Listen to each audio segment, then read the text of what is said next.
ಸಮಸ್ಯೆಗಳು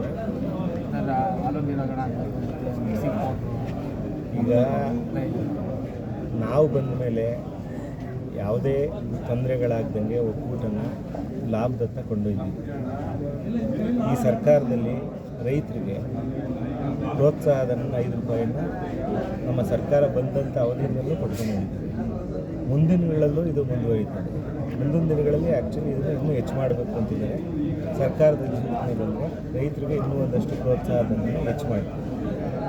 ಇನ್ನೇನು ಒಕ್ಕೂಟದಿಂದ ರೈತರುಗಳಿಗೆ ಏನೇನು ಸವಲತ್ತುಗಳು ಸಿಗಬೇಕು ಅಷ್ಟು ಸವಲತ್ತುಗಳನ್ನು ಸರ್ಕಾರದಿಂದ ಮಾಡಿಕೊಡ್ತಾರೆ. ಇಡೀ 16 ಒಕ್ಕೂಟಗಳಲ್ಲಿ ನಮ್ಮ ಮಂಡ್ಯ ಜಿಲ್ಲಾ ಒಕ್ಕೂಟನೇ ಪ್ರಥಮವಾಗಿ ಅತಿ ಹೆಚ್ಚು ಹಾಲು ಕೊಡ್ತಾ ಇರ್ತಕ್ಕಂಥದ್ದು. ಈ ಸರಿ ಮಳೆ ಬೆಳೆ ಸ್ವಲ್ಪ ಕಮ್ಮಿ ಇದ್ರೂ ಸಹ ನಾವು ಇವತ್ತು 13 ಲಕ್ಷ ಚಿಲ್ಲರೆ 14 ಲಕ್ಷ ಚಿಲ್ಲರೆ ಹತ್ತಿರ ಹಾಲನ್ನು ಸಂಗ್ರಹಣೆ ಮಾಡ್ತೀವಿ. ಹಂಗಾಗಿ ಬಹುದೊಡ್ಡ ಒಕ್ಕೂಟ ಇದು ಮಂಡ್ಯ ಜಿಲ್ಲೆಗೆ. ಹಂಗಾಗಿ ದೊಡ್ಡ ಜವಾಬ್ದಾರಿ ನಮ್ಮ ಮೇಲಿರೋದ್ರಿಂದ ಅದನ್ನೆಲ್ಲ ಯಾವುದೇ ಸಮಸ್ಯೆಗಳು ಬರದಂತೆ ಎಲ್ಲವನ್ನು ಸುಧಾರಣೆ ಮಾಡಿಕೊಂಡು ಒಳ್ಳೆ ರೀತಿಗೆ ಕೊಂಡೊಯ್ಯೋದಕ್ಕೆ ಎಲ್ಲರೂ ಸಹಕಾರವನ್ನು ಕೋರಿ ಮುನ್ನಡೆಸೋಕ್ಕೆ ಇಷ್ಟಪಡ್ತೀನಿ. ಶಾಸಕರು ಕೂಡ ನಮ್ಮ ಶಾಸಕರಿಗೆ ನಾನೆಲ್ಲ ಆಗ್ತಿದೆ ಅವರ ಇಲ್ಲ.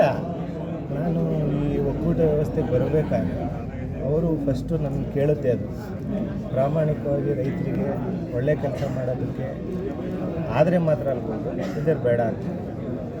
ಹಂಗಾಗಿ ಅವರ ಆಯ್ಕೆಯಂತೆ ನಾನು ಬಂದಂಥ 1 ವರ್ಷದ ಅವಧಿಯಲ್ಲಿ ಸಂಪೂರ್ಣವಾಗಿ ಅದನ್ನು ತೊಡಗಿಸ್ಕೊಂಡು ನನ್ನ ತಾಲೂಕಿನಲ್ಲಿದ್ದಂಥ ಎಲ್ಲ ಹೈನುಗಾರಿಕಾ ಸಂಘಗಳ ಬಗ್ಗೆ ವಿಶೇಷವಾದಂಥ ಒತ್ತನ್ನು ಕೊಟ್ಟು ಇವತ್ತು ಒಳ್ಳೆಯ ಅಭಿಪ್ರಾಯವನ್ನು ನನ್ನ ಉತ್ಪಾದಕರಲ್ಲಿ ಮೂಡಿಸಿದ್ರು.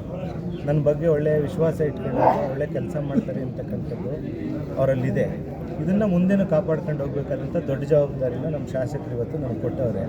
ಹಂಗಾಗಿ ನಾನೇನೇ ಸಲಹೆ ಸಹಕಾರಗಳಿದೆ ಅವ್ರ ಹತ್ರ ತಗೊಂಡು ಈ ಒಕ್ಕೂಟನ ಒಳ್ಳೆ ರೀತಿಗೆ ತಗೊಂಡೋಗೋಕ್ಕೆ ಮತ್ತೊಂದಷ್ಟು ಸರ್ಕಾರದಿಂದ ಏನೇ ಅನುದಾನಗಳ ಮುಂದಿನ ದಿನಗಳಲ್ಲಿ ಬೇಕಾದಂಥ ಸಂದರ್ಭದಲ್ಲಿ ನಮ್ಮ ಶಾಸಕರ ಮುಖಾಂತರನೇ ನಾನು ಇದನ್ನು ಮುಂದುವರಿಸ್ಕೊಂಡು ಒಳ್ಳೆ ರೀತಿಯಲ್ಲಿ ನಡೆಸ್ಕೊಂಡು ಹೋಗ್ತೀನಿ.